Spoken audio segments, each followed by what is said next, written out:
전에도 한번 말씀을 드렸지만 저는 8남매 중에 7째로 태어났는데, 그러다 보니까 제가 연승이만 할 때 저희 제일 큰 누님은 어느 정도 됐을까요? 거의 뭐 엄마 같을 정도로 차이가 났어요. 지금 한 20년 이상 차이 났던 것 같은데, 저희 누님하고 제가. 그런데 그 누님이 저를 참 예뻐해 주셨어요. 거의 뭐 정말 아들처럼 그렇게 예뻐해 주셨는데, 그 누나가 좀 일찍 출가를 하시고, 그렇게 결혼을 하신 건 아니었는데, 그렇게 먼저 이제 독립을 하셨는데, 그래서 항상 오랜만에 이렇게 만나고 그랬어요. 그걸 만날 때마다 그렇게 저를 예뻐해 주시고 그랬는데, 그 누님이 교통사고로 그렇게 떠나셨어요. 근데 그 교통사고를 당하고 떠나신 내용을 제가 말씀을 드린 적이 있지만, 객지에 나오셔서 수원에 그때 계셨는데, 그러다 보니까 주방 일을 하시다 보니까 좀 밤 늦게 퇴근하시고 그런 적이 많았는데, 아무도 보지 못하는 상황에서 교통사고를 당하셔서 그렇게 떠나셨습니다. 그래가지고 저한테 연락을 오기를, 또 그날따라 또 가까운 거리에서 근무하시다 보니까 신분증도 없이 그렇게 근무하셨기 때문에 그냥 그렇게 출근하시다 보니까 인원 파악에 신원 확인이 너무 늦어져가지고 벌써 이미 다 시신이 안치된 상황에서 그렇게 저희가 됐죠. 그래서 가가지고 보니까 조서가 뭐가 다 꾸며졌고, 이미 말씀드렸던 내용이니까 이 정도 말씀드리는데, 그래도 결정적으로 그 증인이 있었어요. 개인 택시, 그 당시에는 개인 택시 운전자가 아니었죠. 영업용 택시 운전자가. 그걸 확인한 것을 뒤늦게 우리가 알게 돼가지고, 그분이 이렇게 증인을 서주셔가지고 잘 사건 마무리가 잘 되기는 됐어요. 억울한 죽음이 되진 않았지만 그런 일이 있었어요. 근데 사실은 우리 길을 가다 보면 그래서 남다르게 보여요.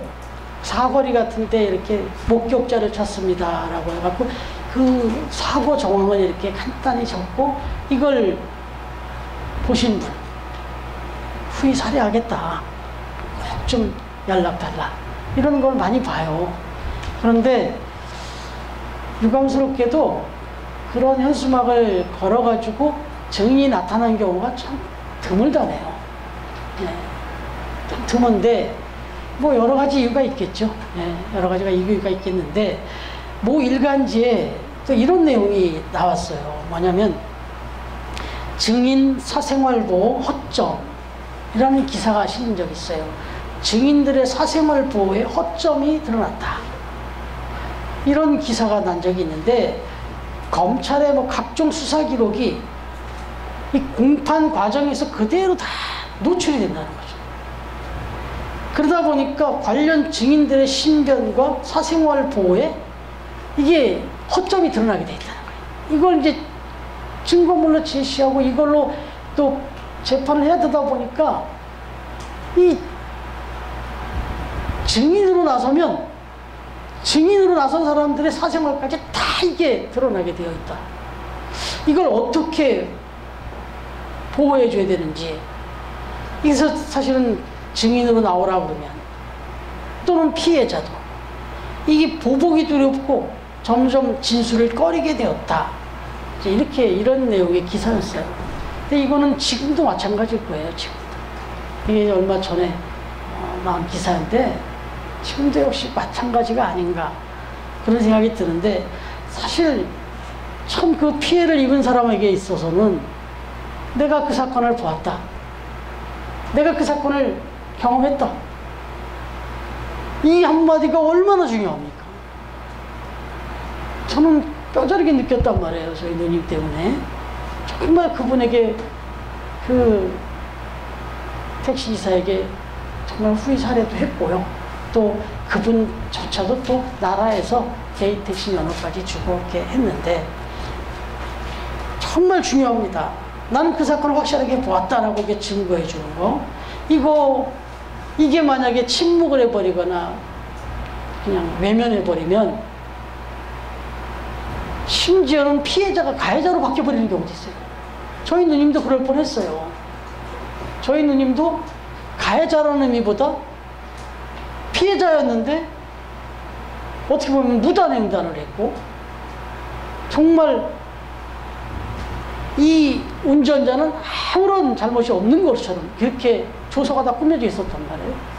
나중에 다 확인해 본 결과 그 증인에 의해서 이것이 다 뒤집혔어요.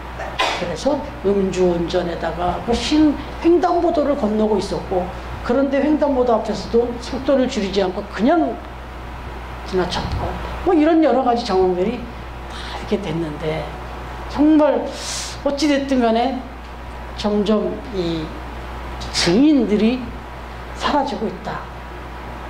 증인을 찾기가 어려운 세상이 되었다. 그러다 보니 피해자가 가해자로 바뀌고 진실이 은폐되는 그런 현실을 우리가 보고 있다. 이런 얘기죠.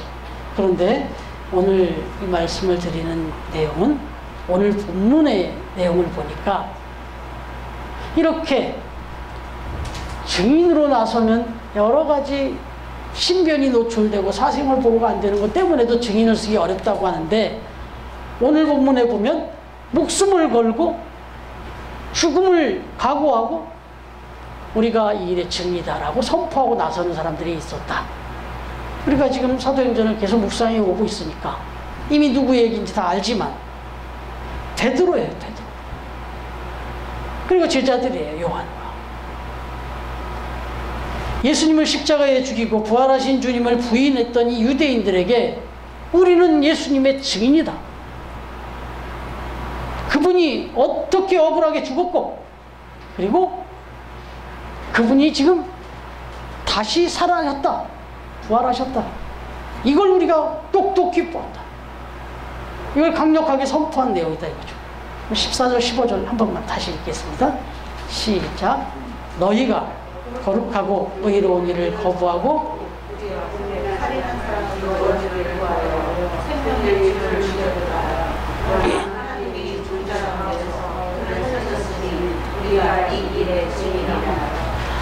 여러분 보세요. 지금 보시면 아시는 대로 이미 말씀드렸지만 여기 증인이다. 우리가 증인이다. 내가 곧 증인이다. 이렇게 선포하고 있는 이 베드로. 베드로는 사실 이 증인과는 조금 거리가 먼 사람 아닙니까? 3번씩이나 부인을 해서 사람 아니에요. 난 그 사람 모른다. 난 예수가 누구인지도 모른다. 그리고 나중에는 막 저주까지 했단 말이에요. 정말 이건 증인하고는 거리가 먼 사람이 베드로였어요. 그런데 지금 이렇게 얘기한단 말이에요. 이렇게 당당하거나 담대한 인물이 아니었는데, 어떻게 보면 예수님의 죽음 앞에 그리고 부활하신 주님을 만났다면 부끄러울 수밖에 없는 그런 사람이 베드로였다. 그런데 예수님이 베드로를 만나주셨어요. 찾아오셨어요. 그런데 중요한 거는, 아 그래, 예수님을 이제 부인했지만 부활하신 주님이 찾아와서 베드로를 만나주셨어요. 만나주면서 네가 나를 사랑하느냐? 네가 나를 사랑하느냐? 이런 말씀도 하실 정도로 정말 그렇게 각별한 만남을 주셨던 거 맞아요. 그러나 사실 처음에 예수님이 부활하셔갖고 베드로를 찾아와서 만나주셨을 때 그러면 이제 완전히 뒤집어졌을 것 같잖아요. 아, 내가 정말 무슨 짓을 한 거야 하고 확 돌아서서 담대하게 용기를 내고 그때부터 나는 부활하신 예수님의 증인이다라고 선포했을 것 같은데 사실 그러지 못했어요. 예수님의 부활을 보고도 베드로는 나는 내 할 일을 이제 하러 가야 되겠다. 물고기를 잡으러 가야 되겠다 하고 그냥 또 한 번 증인하고는 관련 없는 삶으로 또 떠났던 사람이 베드로잖아요. 부활하신 주님을 만났다고 해서 그냥 바로 증인이 됐냐? 그게 아니었다라는 거예요. 여러분, 여기서 이제 우리가 좀 생각할 게 있어요. 부활절이 있고 오순절이 있습니다. 이 부활절과 오순절은 아주 중요한 관계가 있는 거예요. 그래서 어느 하나만으로 완성이 안 된다는 거예요. 여러분, 부활절이라고 하는 것은 예수님이 부활하셨다는 거잖아요. 그래, 그건 부활절만 우리가 생각을 하면 객관적인 사실로 그냥 이렇게 딱 못 박을 수 있어요. 그래서 예수님이 부활하셨다? 그래, 그래서 그 객관적인 사실로 인정하더라도 그냥 객관적인 사실로 끝나요. 그럼 이것 가지고는 증인으로 담대하게 나서기에는 부족하다는 거예요. 베드로가 그랬다는 거예요. 부활하신 주님을 봤어요. 아, 부활하셨구나 라고 하는 것으로 끝났으면 아까 서두에 김은국 씨의 소설 순교자, 그 소설에서 두 가지 진실을 얘기하는 것 같다 그랬죠. 두 가지 진실. 첫 번째 진실은 사실적 진실. 그런데 또 하나 더 큰 진실이 하나 있는데 그게 뭐냐면 사랑적 진실이다. 사랑의 진실이다. 이런 얘기를 했는데 여러분, 이게 중요한 거예요. 이 베드로가 부활을 경험했지만 또 하나 중요한 걸 경험하는데 오순절 성령의 임재를 경험합니다. 그러니까 부활절과 그 다음에 이어진 오순절을 경험한 거예요. 이 오순절 경험은 뭐냐면 그 부활하신 주님이 그 영으로 강하게 베드로의 심령 가운데 찾아온 거예요. 물론 그 전에 가면 찾아오셔갖고 물고기 잡으러 또 떠난 베드로에게 개인적으로 찾아와서 네가 나를 사랑하느냐, 네가 나를 사랑하느냐, 내가 나를 사랑하냐, 개인적으로 1대1로 질문하셨죠. 이런 경험도 있었고 그 다음에 오순절에 마가의 다락방에 성령께서 임재하셔서 강력하게 한 사람 한 사람을 터치해 주셨죠. 그러니까 객관적인 사실도 중요해요. 그런데 더 중요한 건 또 여기 하나 플러스 돼야 되는 주관적인 경험도 있어야 된다는 거죠. 신앙생활이 성경에 있는 내용을, 그래요, 이거 안 믿는 사람도 많지만 성경의 내용이 다 사실이에요. 그래서 이 성경은 너무너무 위대하고 전 세계의 모든 사람들이 읽는 베스트셀러, 이 객관적 사실이에요. 이것만 갖고는 우리가 증인된 삶을 살 수 없다. 참 신앙의 삶을 살 수 없다는 거예요. 뭐냐면 이게 누구에게 하는 얘기하는 거죠. 이 사실이 지금 아무개에게 하는 얘기가 아니고 초대교회 누구에게 하는 얘기가 아니고 지금 저에게, 여러분에게 하는 얘기라는 그 체험이 있어야 되는 거죠. 그래야만 내가 이제는 증인된 삶을 사는 거죠. 내 삶에 어떤 위기가 와도, 어떤 도전이 와도 이렇게 지금 베드로와 제자들처럼 나는 이 일의 증인이다 라고 나설 수 있다는 거예요. 여러분, 그렇습니다. 부활의 신앙, 여기에 이 오순절의 체험, 이게 같이 있어야 되는 거예요. 여러분, 이 초대교회 이야기는 우리가 두고두고 깊이 생각해야 되는 문제인데 우리의 신앙의 어떤 그 원조가 돼요. 이 초대교회의 일로 돌아가서 한번 다시 생각해보면 예수님이 부활하셨어요. 그런데 부활하신 예수님을 만난 사람들이 어떻게 지금 반응을 보이는지 한번 다시 한번 생각해보자. 보니까 대제사장, 바리새인들, 빌라도, 가야바 뭐 이런 사람들이 지금 예수님을 십자가에 못 박았잖아요. 그런데 그때 이 사람들이 예수님이 죄인이 아닌 걸 알았는데도 아, 저 사람을 우리가 지금 모함해서 누명을 씌워서 죽여버려야 되겠다, 이런 악한 계획을 세웠냐? 우리가 보니까 악한 계획이 맞아요. 우리가 보니까 너무나도 어리석고 악한 제약을, 그 괴계를 깬 게 맞는데 적어도 냉정하게 생각하면 그 시대에 그 상황으로 돌아가면 그 사람들은 자기들의 생각이 옳다고 생각했어요. 자기들이 볼 때 자기들은 의인이었어요. 하나님을 잘 믿는다고 생각했어요. 그러면 상대적으로 예수님은, 저 예수라는 인간은 죄인이었어요. 세상을 미혹하고 신성을 모독하는 죄인이었다고. 그래서 이 사람들이 그렇게 목청을 높여서 죽여라, 죽여라.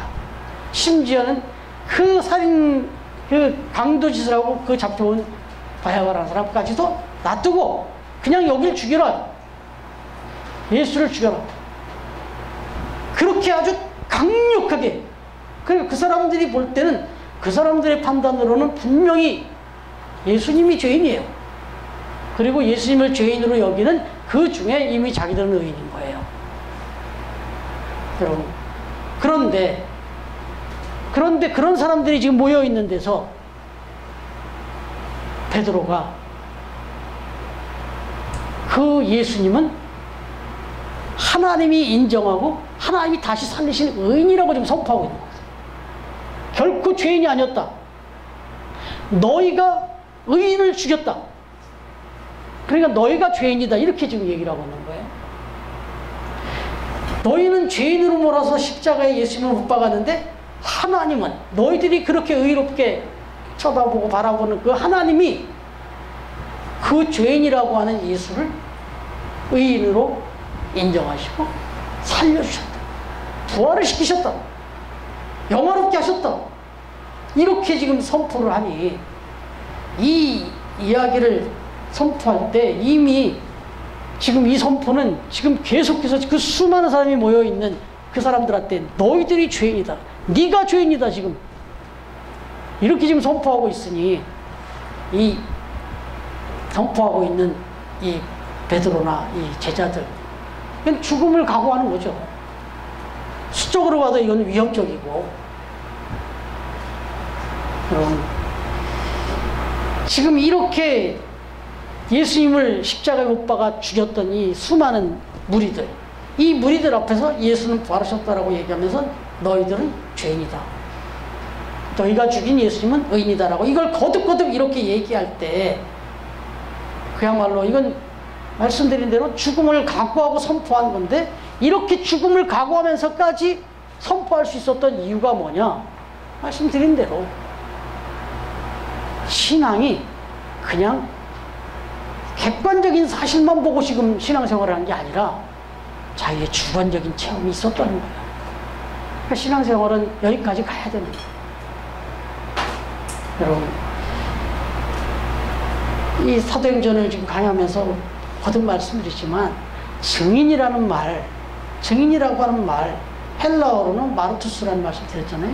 마르투스가 바로 영어로 마르티르라고 하는 순교자라고 얘기하는 마르티르. 이게 마르투스에서 온 거란 말이에요. 그러니까 증인과 순교자는 이게 어원이 같아요. 그러니까 어딘가 뭔가 내가 증인으로 나선다는 건 오늘날도 마찬가지고, 내가 많은 손해와 위험을 감수해야 되는 것처럼 그 당시는 더더욱이나 목숨을 담보로 내놓고 죽이려면 죽여라. 나는 이 부분에 대해서 반드시 나는 증거할 수밖에 없다. 그 얘기는 내가 이 증언하는 이 증언이 내 목숨과도 바꿔도 아깝지 않다.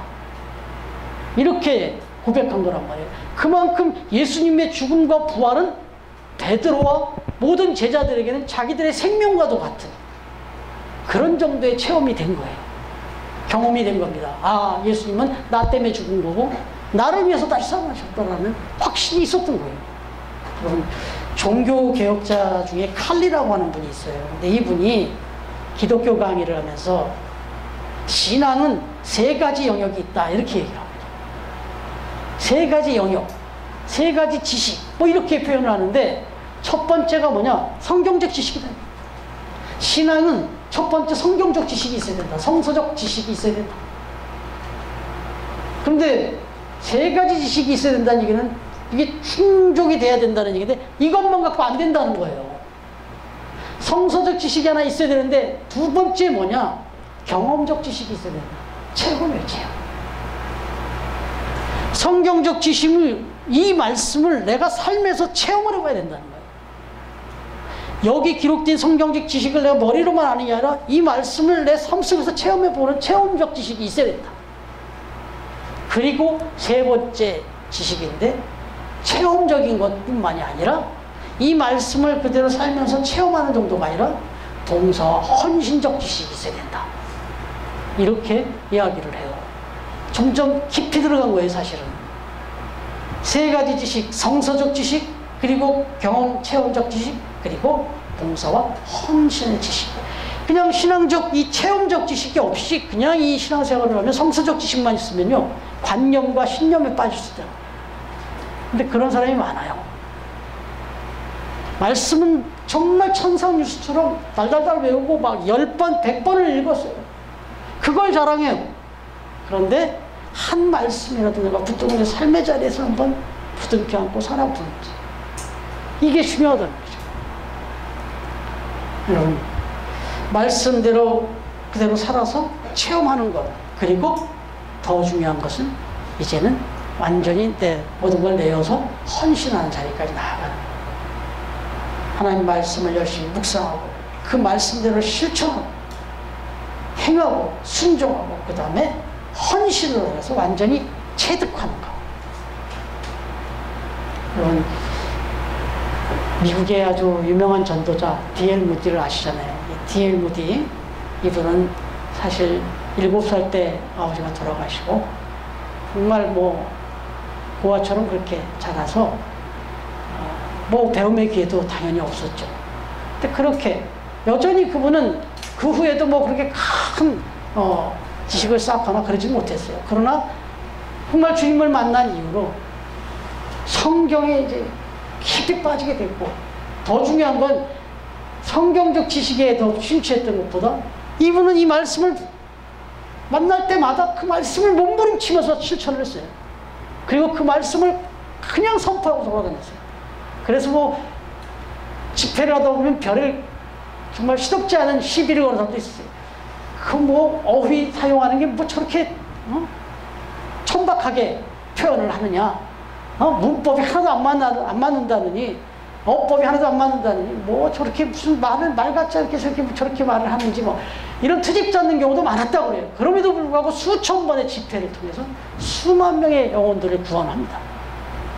그런데 이분이 그 집회에 참여하신 분 중에 한 분이 찾아와서 그러더라고요.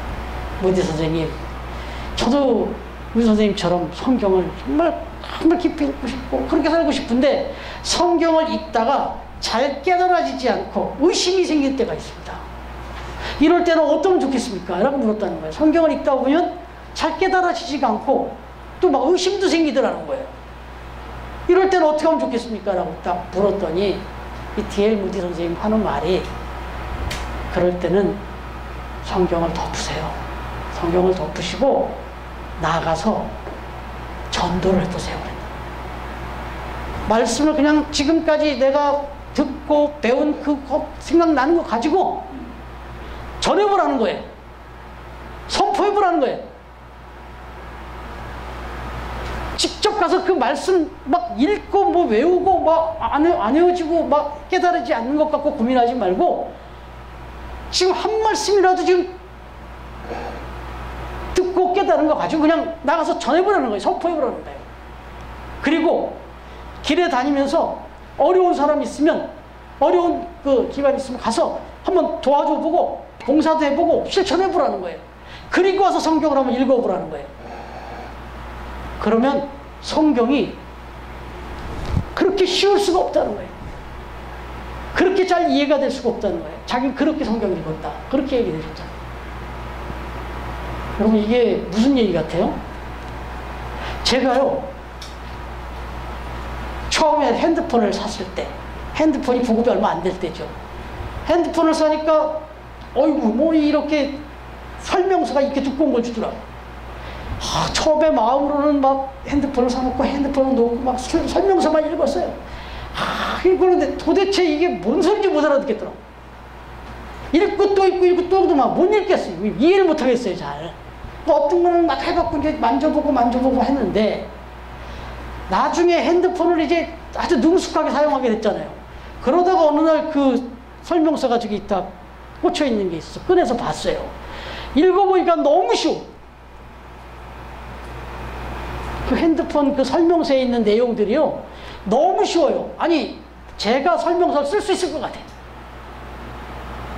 여기서 써놓은 그 말을, 요 말을 이렇게 쓸 게 아니라 좀 이렇게 썼으면 더 쉽게 이해할 수 있을 것 같다고 내가 거기다 말을 붙일 수 있을 것 같을 정도로 자신감이 생기더란 말이에요. 그럼 감히 얘기하지만 제가 성경 말씀을 이렇게 전하고 있어요. 여러분들에게 말씀을 전하고 때로는 전도도 하게 되고 하는데, 우리 그 조카인 우리 유연이 엄마 같은 경우에 개인적으로 이제 신앙적인 얘기를 많이 하죠. 지난 주중에도 제가 또 한번 갔다 왔는데, 그때도 또 얘기를 했어요. 주일의 문을 닫아라. 그 문 닫는 이유에 대해서 설명을 쭉 했어요. 근데 이게요, 제가 수도 없이 했지만 안 듣고 뭐지 하더라고. 근데 지금 이제 삶을 어느 정도 살아오고 몇 번 참여하고 말씀을 듣고 이러는 가운데서 자기 삶에서 뼈저리게 느끼고 고민을 털어놓고 이러는 가운데서 말씀을 얘기하니까 이해를 하더라고. 또 제가 그렇게 말씀을 전할 수 있는 이유가 뭐냐면, 제가 자기가 살아보고 자기가 괴롭고 고민했던 걸 제가 뼈저리게 겪었거든요. 그래서 그 뼈저리게 겪은 그 말씀을 갖고 이 말씀이 이런 뜻에서 이런 얘기를 한 거다 라고 전했거든요. 그러니까 이해를 하더라고요. 그리고 더 깊이 말씀을 받아들이고 눈가가 촉촉해지더란 말이죠. 여러분, 그렇습니다. 우리가 도대체 저 사람은 무슨 신앙생활을 저렇게까지 하나 싶은 사람이 있어요. 그거 못 말립니다. 이단에 빠진 걸 얘기하자는 거 아니라 적어도 성서적인 성경적 지식도 있지만 팩트도 있지만 더 중요한 건 내가 만났거든요. 내가 그 삶대로 그 말씀대로 살아봤거든요. 겪어봤거든요. 그러니까 그 말씀이 수많은 인류에게도 한 말씀이지만 지금 어쩌면 그 수많은 인류 중에 한 사람, 나에게 이 말씀을 하단 말이죠. 그걸 깨닫고 나니까 모든 걸 다 바칠 수 있는 거예요. 시간이고 물질이고 내 모든 걸 다 드릴 수 있는 거예요. 그거는 그런 상황이 되지 않으면 이해 못합니다. 여러분, 오늘 우리가 중요한 교훈을 다시 한번 봤습니다. 우리가 이 일의 증인이라 지금 베드로와 요한이 고백했는데, 사실은 저와 여러분도 나는 이 일의 증인이다, 나는 이 신앙으로 살리라, 이렇게 고백할 수 있는 이유, 하나님의 말씀 잘 들으셔야죠. 그래야 생각나죠. 말씀도 잘 읽으시고 그렇게 하시되, 거기에만 심취하시고 내가 몇 번 읽고 오늘 몇 번 썼고 여기로 만족하시면 안 되고, 내 삶의 현장에서 적용하시고 내 삶의 자리에서 그 읽은 말씀에서 정말 마음에 꽂히는 단어가 있잖아요. 마음에 꽂히는 사건이 있잖아요. 이걸 딱 새겨두고, 그래서 이제 우리 이번 바이블 타임이 10월달 끝나겠죠? 9월 말에 끝나면 암송하는 그런 좀 프로젝트를 좀 진행해 보려고 해요. 여기 이 바이블 타임에서 암송하는 책이 나왔어요, 또. 그래서 그 말씀을 내가 가지고 한 말씀이라도 붙들고 삶의 현장에서 그렇게 한번 실천해 보자. 그렇게 살아오자. 그러면 그러고 난 다음 말씀은 쉬워요, 말씀이. 그리고 어느 현장에서든지 신앙으로 당당하고 담대하게 승리할 수 있다.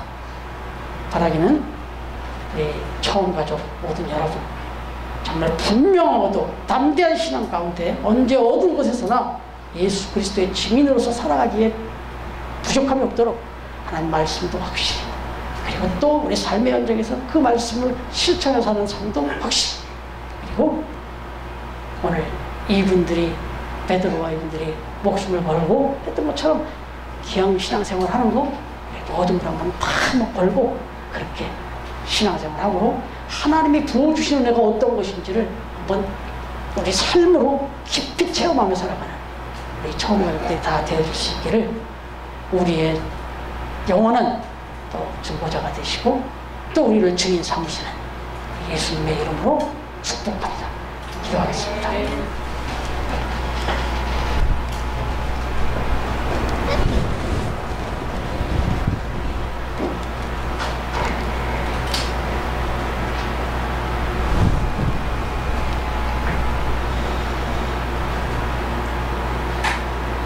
하나님 아버지, 감사합니다.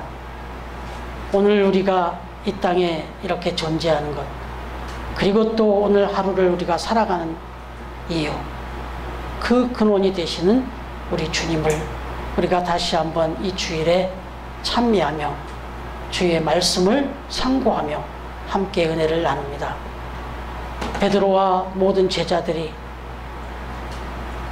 정말 유약하고 연약했지만, 그러나 이제는 우리가 목숨을 걸고 주님의 증인이라 선포하며 살아갈 수 있었던 것처럼, 우리도 우리의 신앙생활에서 더욱더 확실하게 담대하게 그렇게 믿음의 고백을 하며 믿음의 삶을 살아갈 수 있도록 다짐하며 그렇게 살아가는 우리 처음 가족들이 다 될 수 있도록 축복하여 주시옵소서.